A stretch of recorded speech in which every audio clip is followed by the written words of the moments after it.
আসসালামু আলাইকুম ভাই বোনেরা, আজকে আমরা রান্না করব নারকেল দিয়ে ডিম দিয়ে অসাধারণ একটা রেসিপি।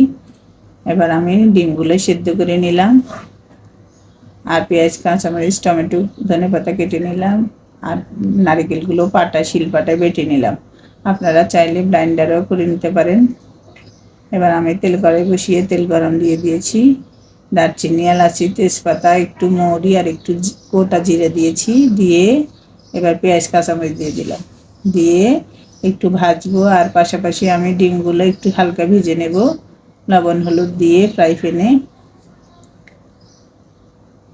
লবণ হলুদ মেখে এবার একটু তেল তেল দিয়েছি ফ্রাই প্যানে, দিয়ে ডিমগুলো দিয়ে দিলাম। সামান্য হালকা করে ভেজে নেব। আর পেঁয়াজ, কাঁচামরিচগুলো হালকা ভাজা হয়ে গেছে, এখানে একটু রসুন বাটা দিয়ে দিলাম, একটু টমেটো দিয়ে দিলাম, দিয়ে একটু ভাজবো। ভেজে যে লবণ দিলাম, হলুদ গুঁড়ো দিলাম, গুঁড়ামরিচ দিলাম, প্রায় 1 চামচ করে সবগুলো দিলাম। দিয়ে একটু জিরা ধনিয়ার গুঁড়ো দিলাম, আর একটু গরম মশলা গুঁড়ো দিলাম, দিয়ে ভাজবো। ভেজে এবার আমি নারিকেল বাটাটা দিয়ে দিলাম। নারিকেল বাটাটা একটু ভেজে নেব, 2-3 মিনিটের মতো ভেজে এবার পানি দিয়ে দেব।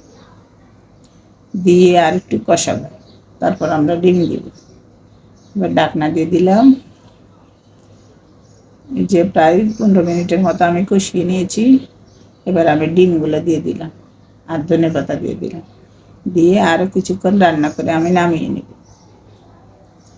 যে আমাদের নারকেল বাটা দিয়ে ডিম ডিম দিয়ে অসাধারণ একটা রেসিপি হয়ে গেছে।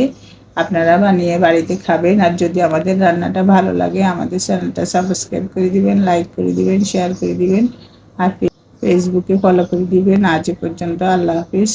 যে যেখানে আছেন ভালো থাকেন, সুস্থ থাকেন।